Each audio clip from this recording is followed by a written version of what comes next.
ইরানে টানা অষ্টম দিনের মতো নতুন করে বিমান হামলা চালিয়েছে যুক্তরাষ্ট্র। শনিবার রাতে শুরু হওয়া এই হামলায় দেশটির দক্ষিণাঞ্চলের একাধিক এলাকা লক্ষ্যবস্তু করা হয়েছে।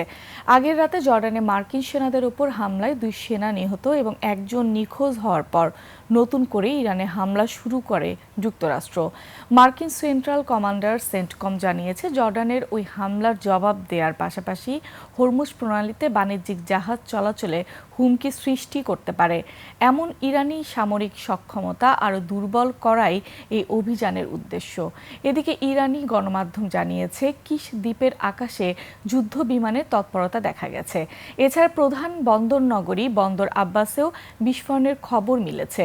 আন্তর্জাতিক সংবাদ মাধ্যমগুলোর তথ্য অনুযায়ী আগের কয়েক রাতের তুলনায় এবারের হামলার তীব্রতা কিছুটা কম ছিল। তবে হরমুজ প্রণালী ঘিরে দুই দেশের মধ্যে উত্তেজনা আরও বেড়েছে।